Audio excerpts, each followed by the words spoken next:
को सादर जय सिया राम। कैसे हैं आप लोग? आशा करते हैं आप लोग अच्छे होंगे, स्वस्थ होंगे, मस्त होंगे। मैं आचार्य विवेक पांडे, मेरे यूट्यूब चैनल में आप सभी का बहुत बहुत स्वागत है, सभी का अभिनंदन है। आज हम इस वीडियो में बात करेंगे कि नवरात्रि में 9 दिनों तक माता रानी का पूजा अर्चना कैसे करें, माता जी की आराधना कैसे करें, पूजन की संपूर्ण विधि क्या है, पूजा से संबंधित संपूर्ण जानकारी आपको इसी वीडियो में प्राप्त हो जाएगी। आप लोगों को हमारा वीडियो अच्छा लगे तो आप लोग जो है वीडियो को अधिक से अधिक शेयर करिएगा, लाइक करिएगा और कमेंट में जय जय सिया राम, जय माता दी आप लोग अवश्य लिखिएगा। तो आइए सबसे पहले जान लें कि हमारे पास पूजन थाली में पूजन सामग्री क्या क्या होना चाहिए। तो ये है पूजन सामग्री। पूजन सामग्री में सबसे पहले ये चंदन है, रोली के बाद में ये हल्दी है और हल्दी के बाद में अबीर गुलाल, ये इत्र की शीशी है, ये अदरक है, ये लौंग है, इलायची, सुपारी, धूपबत्ती और पंचमेवा और ये शहद है। शहद मतलब पंचामृत बना लें आप लोग। और उसके बाद में अक्षत और पुष्प। हालांकि आप यहाँ देख रहे हैं कि यहाँ पे जो है पूजन हो चुका है, फिर भी आप लोगों को मैं बताने का प्रयास कर रहा हूँ कि पूजन की विधि क्या होती है, किस तरीके से आप लोग पूजन करें। तो सबसे पहले आप अपने जलपात्र में जल ले लें और उसमें एक चम्मच डाल लें।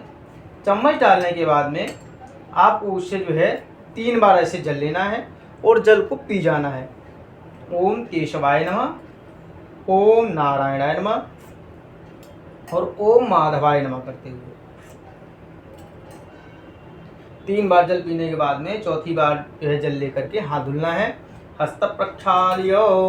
अब हाथ में ऐसे गदेली में जल लेना है।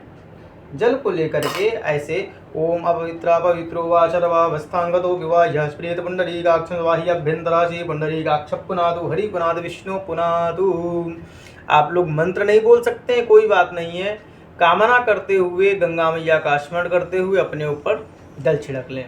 जल छिड़कने के बाद में हाथ में और अक्षत और पुष्प ले लें और हाथ जोड़ करके अपने जीवन में हमारा हर प्रकार से मंगलमय हो, हमारा जीवन परम मंगलमय हो, हमारे बच्चों का जीवन मंगलमय हो, हमारे सकल संपूर्ण परिवार का जो जीवन है मंगलमय हो, हम सब के अंदर सदाचार हो, सुविचार हो और हर प्रकार से मेरा मन और चित्त हे मैया आपके श्री चरणों में सदैव लगा रहे, ऐसी कामना करते हुए वह अक्षत पुष्प माता रानी के चरणों में समर्पित कर देना चाहिए। पूजन के क्रम में सबसे पहले ये गणेश जी हैं, गौरी मैया हैं, वरुण देव भगवान हैं और ये माता जी हैं। ये सप्तगत मातृका हैं, षोडश मातृका हैं और नवग्रह पीठ है। आप लोग अपने अपने घरों में करते हैं तो ये सब कुछ बहुत ज़्यादा बताने जो है अपने बनाने से जो है कोई दिक्कत नहीं है। ये यहाँ पे यहाँ पे जो है पाठ चल रहा है और ये आचार्य जी के द्वारा बनाया गया है। ये जो पीठ है आप लोग देख रहे हैं, ये आचार्य जी के द्वारा बनाया गया है।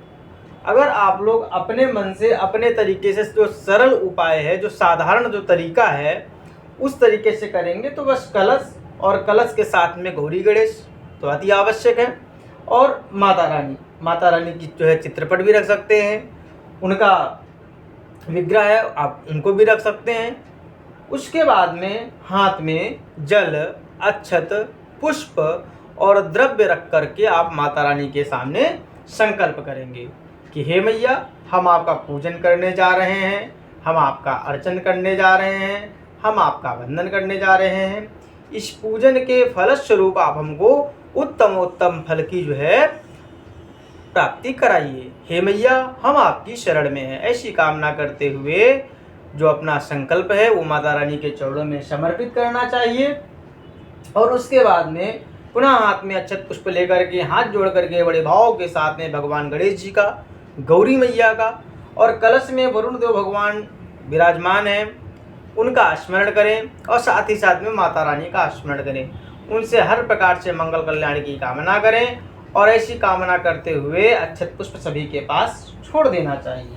फिर उसके बाद में ये अपना लोटा उठाना चाहिए, उसमें एक चम्मच पड़ा हुआ है। 4 बार जल ऐसे घुमा करके पाद्योर्पाद्यम समर्पयामि, हस्तोर्घ्यम समर्पयामि, मुखे आचमनीयम, सर्वांगे स्नानीयम जलम समर्पयामि। 4 बार जल से स्नान कराना चाहिए, शुद्ध जल से। माता रानी का अगर विग्रह है, चित्रपट नहीं है, माता जी की मूर्ति है, शेर पे सवार है, धातु की है, तो आप बढ़िया जो है सुंदर थाली में विराजमान करके दूध, दही, घी, चीनी, शहद, पंचामृत से भी स्नान करा सकते हैं। और अगर खाली चित्रपट है तो आप जो है पंचामृत बना करके एक पुष्प में जो है पंचामृत लगा करके आप ऐसे इससे छिड़क दीजिए। छिड़कने के बाद में फिर से जो है शुद्ध जल से एक बार जल गिरा देना चाहिए। अब आपको माता रानी को, अब हम लोग स्नान करते हैं, स्नान के बाद में जो अपनी विधि है वही भगवान की विधि है, वही पूजन की विधि है। स्नान के बाद में वस्त्र पहनते हैं, तो वस्त्र के रूप में आप सभी को जो है कलावे का टुकड़ा चढ़ा दीजिए। उसके बाद में गणेश जी को, वरुण देव भगवान को, इनको जो है जनेऊ चढ़ाइए। जनेऊ के बाद में आप सभी को रोली चढ़ाइए। रोली के बाद में अक्षत चढ़ाइए और अक्षत के बाद में पुष्प चढ़ाइए। माता जी को दुर्वा नहीं चढ़ती, इसलिए गणेश जी को और कलश पे दुर्वा चढ़ाइए। दुर्वा चढ़ाने के बाद में अबीर, गुलाल, सिंदूर और इत्र, इत्र आप स्प्रे भी ले सकते हैं, इत्र की शीशी भी ले सकते हैं, उसमें रुई में लगा के चढ़ा दें। फिर माता रानी का जो है धूप दीप करते हुए माता रानी को सुंदर सा भोग लगाना चाहिए और भोग के साथ में माता रानी को दक्षिणा अर्पित करनी चाहिए। दक्षिणा के बाद में हाथ को हाथ पे ऐसे रखते हुए एक बार ऐसे घुमा करके माता रानी की प्रदक्षिणा करनी चाहिए, क्योंकि माता रानी की जो परिक्रमा होती है वो एक ही होती है। प्रदक्षिणा के बाद में हाथ में अक्षत और पुष्प लेते हुए माता रानी से हाथ जोड़ करके प्रार्थना करनी चाहिए कि हे मैया, हे गणेश भगवान, हे वरुण देव भगवान, हमारे पूजन में, हमारे क्रिया में, हमारी सामग्री में यदि किसी प्रकार की कोई कमी रह गई हो तो हे माँ, आप उसे इस पुष्प के द्वारा पूर्ण करें, क्योंकि हम तो आपके दास हैं, हम आपके पुत्र हैं, हम अज्ञानी हैं, हम कुछ भी नहीं जानते हैं, लेकिन आप जो है उसे इस पुष्प के द्वारा पूर्ण करें।